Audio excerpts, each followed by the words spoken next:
Mes parents m'ont forcé à quitter l'entreprise familiale après 20 ans de sang, de sueur et de cauchemars logistiques.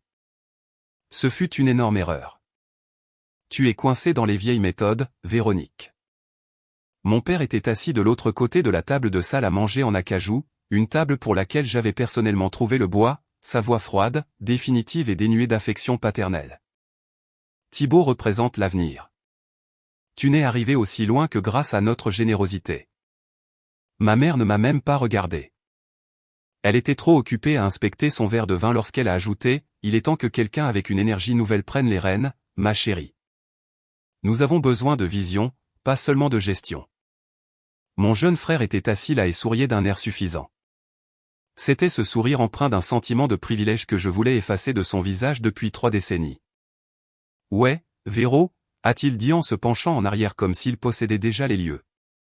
Tu as saigné l'entreprise à blanc avec ton approche prudente pendant des années. Nous devons passer à l'échelle supérieure. Ils ont fait glisser une lettre de démission vers moi sur le bois poli. Signe-la, a ordonné mon père, ou nous te licencions pour faute. Restructuration. Tu pars sans rien. Ils appelaient cela une démission volontaire. Je savais exactement ce que c'était. C'était un licenciement déguisé, une éviction forcée conçue pour contourner l'indemnité de départ décrite dans le pacte d'actionnaires que j'avais signé il y a 10 ans. Ils pensaient m'avoir coincé. Ils pensaient que je pleurerais, supplierais ou ferais une scène. Je suis resté calme. Mon pouls n'a même pas accéléré. D'accord, ai-je dit, ma voix stable. Je vais démissionner, mais je ne signerai pas votre brouillon. Je vais écrire ma propre lettre tout de suite. J'ai sorti mon téléphone et j'ai tapé une seule phrase. Ils étaient si impatients de se débarrasser de moi, si désespérés de remettre les clés du royaume à leur garçon en or, qu'ils n'ont pas pris la peine d'analyser la syntaxe juridique. Une semaine plus tard, mon téléphone a sonné à 8h22 du matin. C'était un numéro inconnu, mais je savais qui c'était. Mademoiselle Mercier, ici Alain Fleury, l'avocat d'entreprise pour les meubles d'art Mercier, a-t-il dit. Sa voix était tendue, professionnelle, mais teintée d'une pointe de panique. Nous devons clarifier le langage précis de votre lettre de démission. Plus précisément la clause concernant la démission qui n'est effective qu'après le règlement complet de tous les accords. Je ne leur ai rien expliqué à l'époque, ai-je répondu en sirotant mon café. J'ai supposé qu'ils savaient lire. Vous avez énoncé une condition, a-t-il bégayé. J'ai énoncé un fait, ai-je corrigé. Vous finirez par comprendre. Un silence de mort sur la ligne pendant un long moment. Puis il s'est raclé la gorge, a marmonné quelque chose à propos de me recontacter et a raccroché. Mais pour comprendre pourquoi je suis resté si calme alors que mes propres parents et mon frère me trahissaient en face, vous devez comprendre l'histoire. Vous devez comprendre le levier que j'avais construit brique par brique, planche par planche. Je m'appelle Véronique Mercier et j'ai 43 ans. J'ai grandi à Épinal, dans les Vosges, une ville qui respire la sueur et le vernis. La région a un héritage en tant que capitale du bois en France, et ma famille a contribué à cet héritage. Les meubles d'art Mercier ont été fondés par mon père, Grégoire Mercier, en 1995. Il l'a commencé dans un garage plein de courants d'air avec une scie sur table et le rêve de fabriquer des meubles en bois dur de haute qualité, faits à la main. Pas de panneaux de particules, pas de bêtises en kit. Juste du chêne massif, du merisier et du noyer construits pour survivre à l'acheteur. J'étais là depuis le début. Je n'étais pas seulement la fille du fondateur, j'étais la main-d'œuvre bon marché. J'ai passé mes week-ends, mes vacances et mes congés d'été dans cet atelier. Alors que les autres enfants étaient au lac de Gérardmer, je balayais la sûre, apprenais à classer le bois et comprenais la différence entre une planche sciée sur quartier et une planche sciée sur faux quartier. J'ai appris le métier depuis la base. Je savais comment calibrer les ponceuses à large bande pour qu'elles n'entaillent pas le plaquage. Je connaissais les niveaux d'humidité exacts requis pour le processus de séchage au four afin d'éviter le gauchissement 6 mois plus tard. J'ai appris la chimie des finitions, les lacs catalysés, les vernis de conversion et comment les appliquer pour qu'ils ressemblent à du verre. Lorsque j'ai obtenu mon diplôme de l'Université de Lorraine en 2008 avec un diplôme en gestion de la chaîne d'approvisionnement, je ne suis pas allé travailler pour un géant de la logistique du CAC 40. Je suis rentré à la maison. J'ai rejoint les meubles d'art Mercier à temps plein. À l'époque, nous avions peut-être 25 employés. C'était une opération chaotique. Mon père était un artisan brillant, mais c'était un homme d'affaires terrible. L'inventaire était suivi sur des bouts de papier. Des commandes étaient manquées. L'expédition était un cauchemar. Je suis arrivé en tant que coordinatrice des opérations, un titre fantaisiste pour la personne qui répare tout. Au cours des 20 années suivantes, je n'ai pas seulement travaillé là-bas. J'ai construit l'infrastructure qui a permis à l'entreprise de survivre et finalement de prospérer. J'ai construit 3 piliers distincts qui soutenaient le toit. Des piliers que ma famille a commodément oubliés. Le premier pilier était la maîtrise technique. Je n'étais pas juste un costume dans un bureau. J'étais une experte de la chaîne d'approvisionnement qui pouvait faire fonctionner chaque machine de l'atelier. Les gars de l'atelier, les menuisiers vétérans, les finisseurs, les opérateurs de commandes numériques par ordinateur, ils me respectaient parce que je pouvais faire leur travail. Si l'imposante plaqueuse de champ tombait en panne, c'était moi qui avais les schémas et le pistolet graisseur, et dans la maintenance à la réparer pour respecter un délai. J'ai développé notre système exclusif de suivi des stocks. J'ai rationalisé le flux de matières premières depuis les scieries du massif des Vosges directement vers nos quais de chargement, réduisant les déchets de 14%.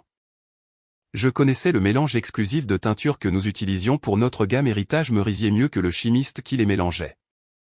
J'étais la mémoire institutionnelle de l'atelier de production. Le deuxième pilier était les relations clients. Vers la 5e année, mon père a réalisé qu'il détestait parler aux clients. Il voulait juste construire des tables. Alors, j'ai pris en charge la gestion des comptes. Je ne vendais pas seulement des meubles, je vendais de la fiabilité. J'ai obtenu des contrats avec des détaillants nationaux haut de gamme qui me faisaient personnellement confiance. J'ai décroché le contrat avec une chaîne d'hôtels de luxe qui a meublé ses halls exclusivement avec notre travail. J'ai cultivé des relations avec des architectes d'intérieur à Paris et à Londres qui n'auraient pas accordé une minute à mon père parce qu'il manquait de raffinement.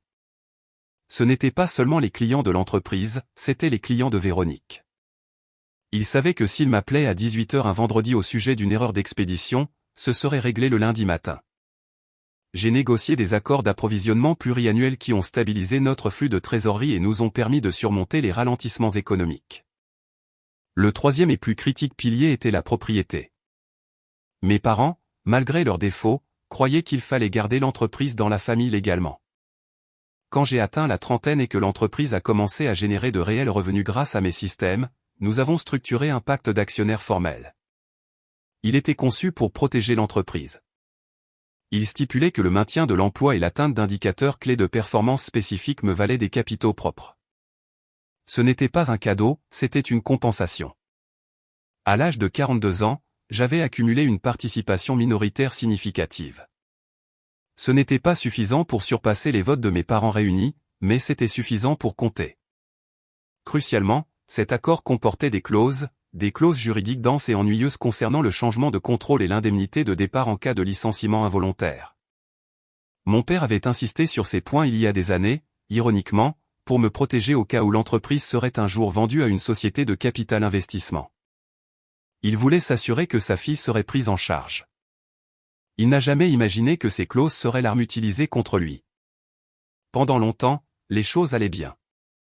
Nous étions rentables. J'étais la vice-présidente des opérations, dirigeant effectivement l'entreprise pendant que mes parents jouaient le rôle de figure de proue bienveillante. Puis, il y a environ 4 ans, la dynamique a changé. Mes parents ont commencé à parler de retraite. Ils voulaient acheter un appartement sur la Côte d'Azur. Ils voulaient voyager.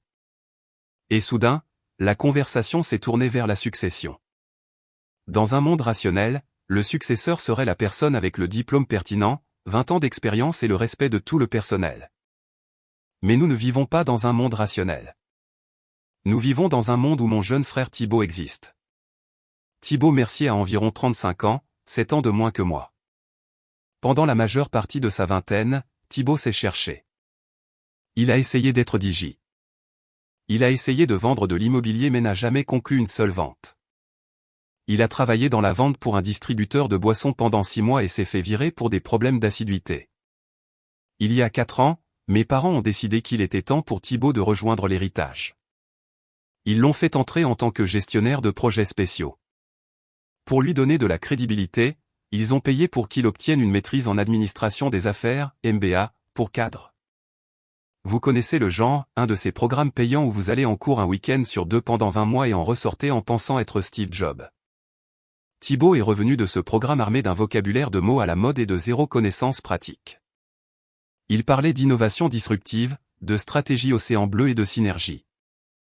Il ne connaissait pas la différence entre l'érable dur et l'érable tendre, mais il avait une présentation PowerPoint sur la raison pour laquelle nous devrions pivoter vers des expériences numériques directes aux consommateurs. Mes parents ont tout gobé.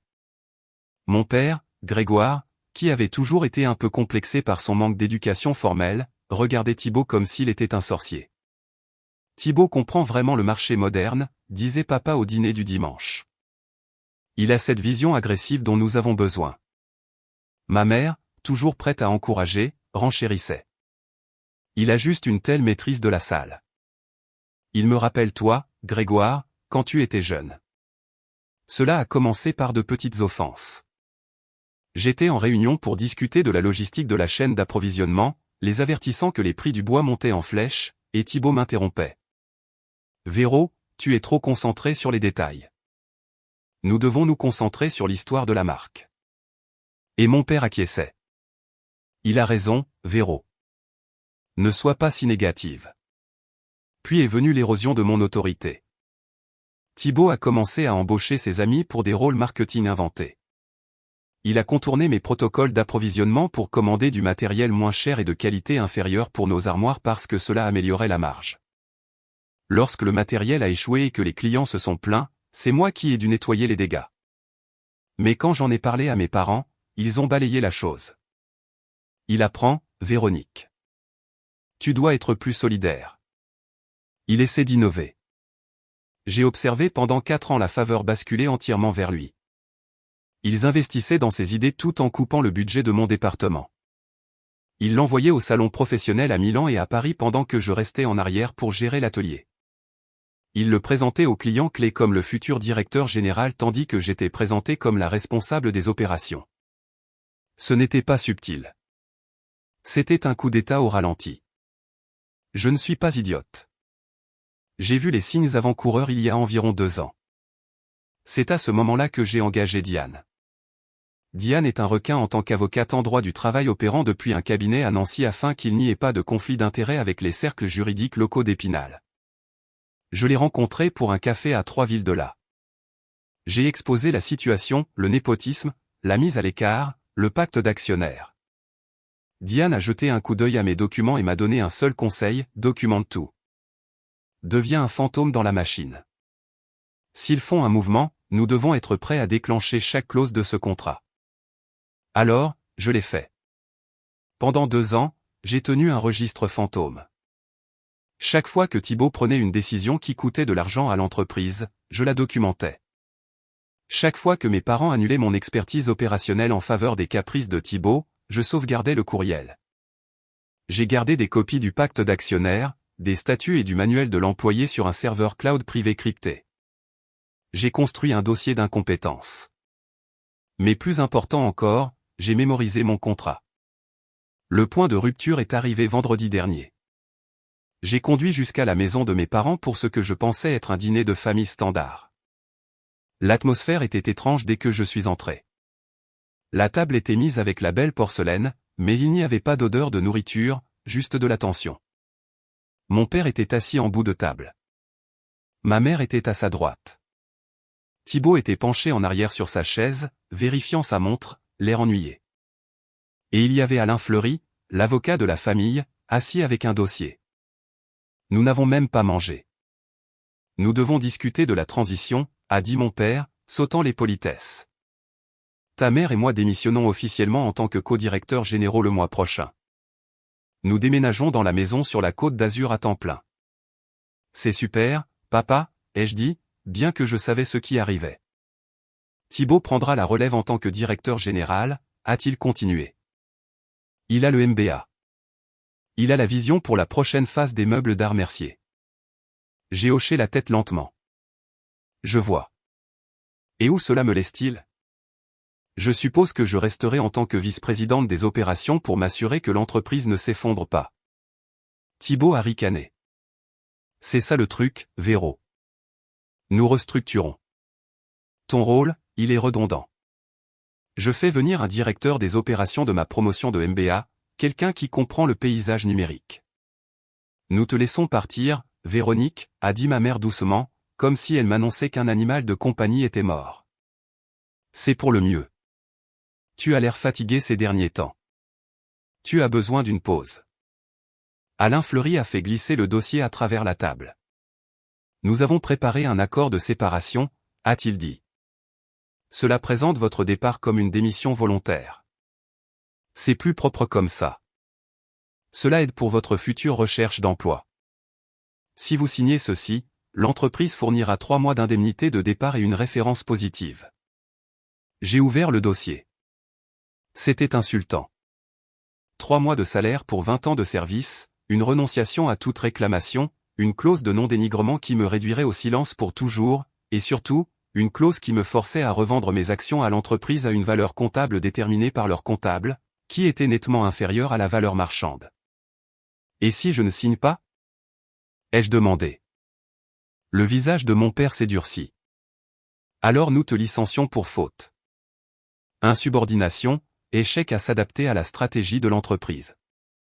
Nous t'engluerons dans des litiges pendant des années. Véronique, tu n'auras rien. Pas d'indemnité, et nous diluerons tes actions jusqu'à ce qu'elles ne valent plus rien. Signe-le. Thibault a ricané. Ne sois pas difficile pour une fois dans ta vie. Ils pensaient qu'ils avaient toutes les cartes en main. Ils pensaient que la menace de licenciement pour faute me terrifierait. Ils ont oublié qui gérait les contrats depuis la dernière décennie. Je vais démissionner, ai-je dit en fermant le dossier. Mais je ne signerai pas ceci. Si je démissionne, j'écris ma propre lettre. Je veux partir avec dignité selon mes propres termes. Mon père a échangé un regard avec Alain. Alain a haussé les épaules. Tant que la démission est claire et immédiate, le format n'importe pas autant que l'intention. Très bien, a dit mon père. Écris-la, imprime-la, signe-la. Nous voulons que ce soit fait ce soir.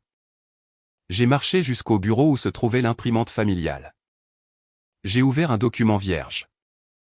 J'ai tapé un en-tête standard et ensuite j'ai tapé la phrase « Je, Véronique Mercier, démissionne par la présente de mon poste de vice-présidente des opérations et de toutes autres capacités chez Meubles d'Art Mercier, effectif immédiatement après le règlement complet et définitif de tous les accords, obligations financières et droits contractuels qui me sont dus par l'entreprise et ses actionnaires. » J'ai imprimé 2 copies. Je les ai signées. Je suis retourné dans la salle à manger. J'en ai remis une à mon père et une à Alain. Ça dit, je démissionne, ai-je dit. C'est effectif immédiatement selon les conditions énumérées. Mon père y a jeté un coup d'œil. Il a vu les mots démissionne et effectif immédiatement. Il n'a pas analysé le reste. Il voulait juste la victoire. Il voulait que ce moment inconfortable soit terminé. Très bien, a dit papa. C'est fait. Rends tes clés et l'ordinateur portable de l'entreprise. Alain, l'avocat, aurait dû le remarquer. Mais Alain était principalement un avocat en immobilier. Il gérait les transactions immobilières de la famille. Il n'était pas un spécialiste des contrats, et il facturait actuellement mon père à l'heure pour s'asseoir à une table de dîner. Il y a jeté un coup d'œil rapide. Cela semble être une démission sans équivoque, a-t-il marmonné. Thibault a arraché le papier de la table. Enfin. Maintenant, nous pouvons vraiment faire du travail. J'ai placé mes clés sur la table. Bonne chance, Thibault. Tu vas en avoir besoin. Je suis sorti de cette maison, je suis monté dans ma voiture et j'ai conduit jusque chez moi. Je n'ai pas pleuré. Je me suis versé un verre de scotch coûteux et j'ai attendu. Cela nous ramène à l'appel téléphonique avec Alain Fleury une semaine plus tard. Nous devons clarifier le langage précis, a répété Alain, sa voix s'efforçant d'avoir de l'autorité. La famille a l'impression que vous avez démissionné. Cependant, la paix ne peut pas traiter votre chèque final parce que vous prétendez. Eh bien, vous prétendez que vous êtes toujours une employée. Je suis toujours une employée, ai-je dit calmement. Lisez la lettre, Alain. Effectif uniquement après le règlement complet de tous les accords. Avez-vous réglé tous les accords ? Nous vous avons offert 3 mois d'indemnité. C'était une offre verbale que j'ai rejetée. J'ai dit que ma démission est conditionnelle à l'exécution des contrats écrits actuellement en vigueur, spécifiquement le pacte d'actionnaires de 2014. Je pouvais l'entendre remuer des papiers. À quoi faites-vous référence? Section 4, paragraphe B, ai-je récité de mémoire. En cas de changement de contrôle, défini comme un transfert du titre de directeur général et de l'autorité opérationnelle majoritaire, tout actionnaire minoritaire avec plus de 10 ans d'ancienneté a droit à une acquisition accélérée de toutes les options sur actions en circulation. Et j'ai continué, section 7, paragraphe C, concernant le licenciement déguisé. En me forçant à partir pour me remplacer par un membre de la famille avec moins de 5 ans d'expérience, vous avez déclenché la clause du parachute doré que mon père a insisté pour ajouter afin de me protéger des prises de contrôle hostiles. Elle s'applique aussi aux restructurations internes. N'avez-vous pas lu les statuts avant de leur conseiller de me virer? Alain respirait lourdement maintenant. Véronique, votre père va être furieux. Il considère cela comme de l'extorsion. Ce n'est pas de l'extorsion, Alain. C'est le droit des contrats. La lettre de démission qu'ils ont acceptée et ils l'ont acceptée, ils ont pris mes clés est un contrat contraignant. Elle stipule, je démissionne si et seulement si je suis payé ce qui est dû. S'ils ne paient pas, je n'ai pas démissionné. Et si je n'ai pas démissionné et qu'ils m'enferment hors du bâtiment, c'est des représailles illégales et un licenciement abusif. Je poursuivrai pour des dommages et intérêts triples. Quel est le montant? A demandé Alain, sa voix n'étant plus qu'un murmure. J'ai demandé à mon expert comptable judiciaire de faire les calculs basés sur la dernière évaluation trimestrielle, qui, grâce à mes optimisations de la chaîne d'approvisionnement, était assez élevée. J'ai fait une pause pour les faits. Pour satisfaire la clause de règlement complet et rendre ma démission effective, Meubles d'Art Mercier me doit une somme forfaitaire d'1 750 000 € plus les frais juridiques. C'est impossible, s'est étranglé Alain. L'entreprise n'a pas ce genre de liquidité disponible. Cela paralyserait les opérations. Alors je suppose que je n'ai pas démissionné, ai-je dit joyeusement. Je vous verrai au bureau lundi. Oh, attendez. Vous avez pris mes clés. Je suppose que je vous verrai au tribunal. Diane Roussel enverra la lettre de mise en demeure formelle dans l'heure. Ils vont se battre, a dit Alain, essayant de regagner du terrain. Ils sont prêts à partir en guerre. Laissez-les faire, ai-je répondu. J'ai construit tout le système interne de cette entreprise. Je sais où chaque cadavre est enterré. Je suis au courant des violations de sécurité au travail que Thibault a ignorées le mois dernier. Je suis au courant de la comptabilité créative utilisée pour minimiser la responsabilité fiscale sur les dépréciations d'inventaire. S'ils veulent partir en guerre, dites-leur d'apporter une plus grande armée. J'ai raccroché le téléphone. Le 1 750 000 € était le coup de grâce. Mais la vraie beauté était le timing. La saison chargée pour les meubles haut de gamme et la ruée d'avant les fêtes, qui commence exactement maintenant.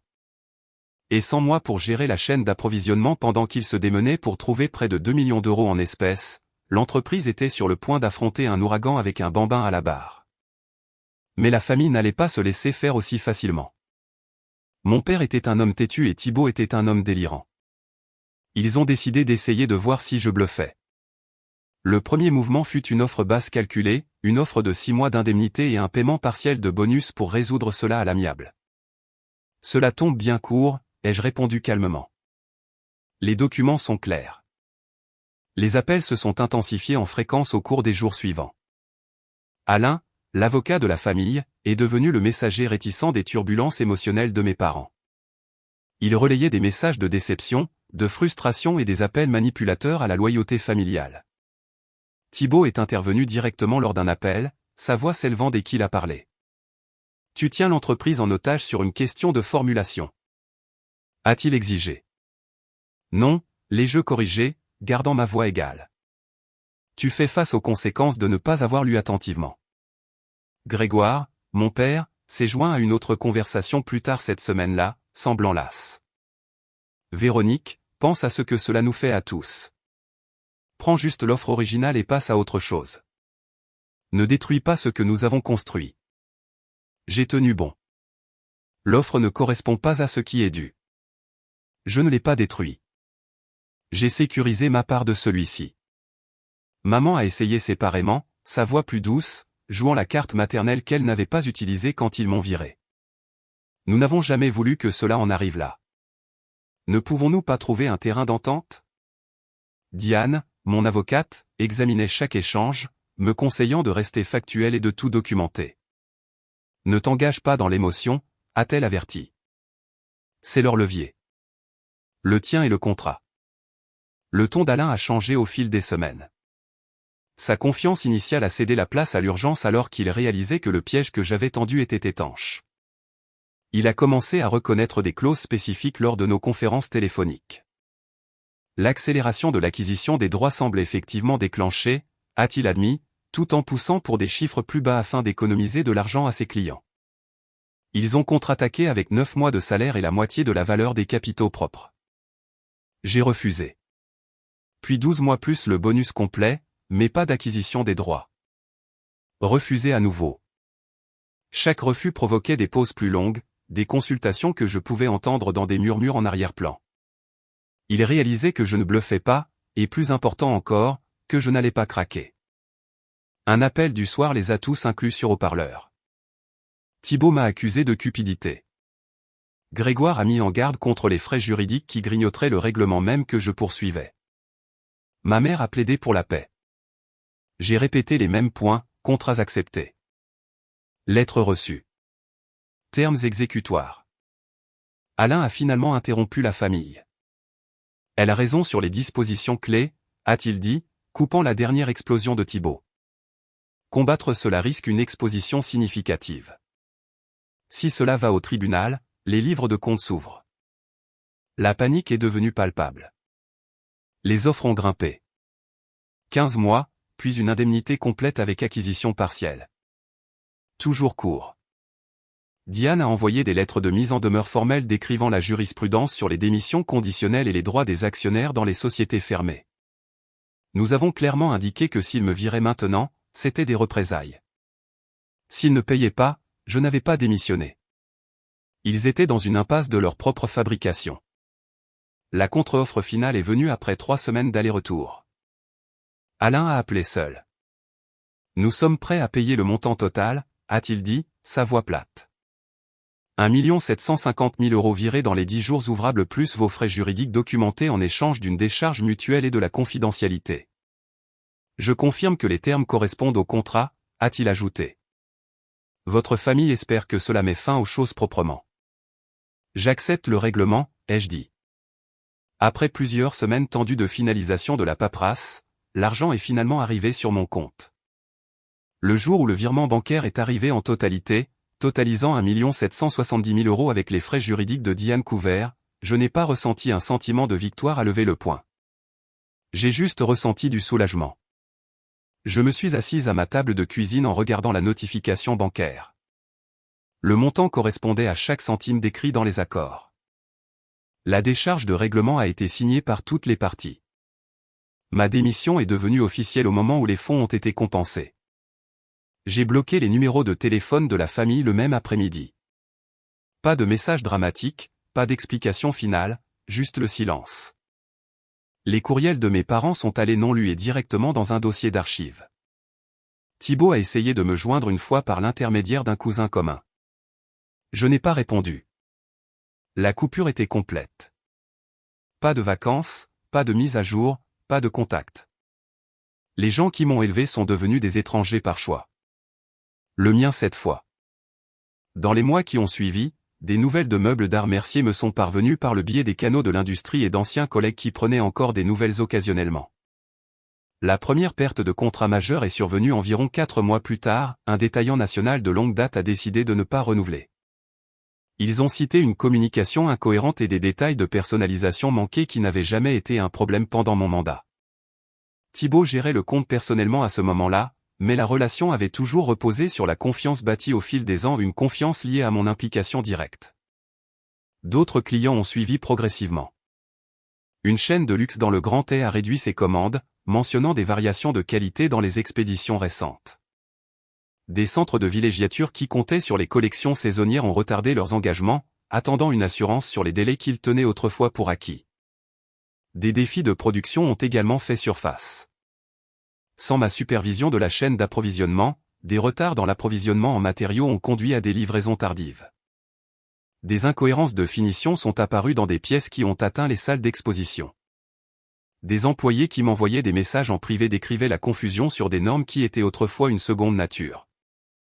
Thibaut a poussé de nouvelles initiatives vente directe en ligne, partenariat avec des influenceurs, promesses de délais d'exécution plus rapides. Certaines ont attiré une attention temporaire, mais les clients principaux du marché du bois dur haut de gamme voulaient la fiabilité plutôt que le clinquant. Ils voulaient le standard Mercier, qui avait quitté le bâtiment avec moi. Les revenus ont chuté trimestre après trimestre. À la fin de la première année, le déclin était indubitable. Plusieurs artisans clés, l'épine dorsale de l'atelier, ont pris leur retraite anticipée ou sont partis chez des concurrents. Les fournisseurs ont resserré les conditions de crédit après des retards de paiement. L'entreprise qui croissait autrefois régulièrement se battait maintenant pour tenir bon.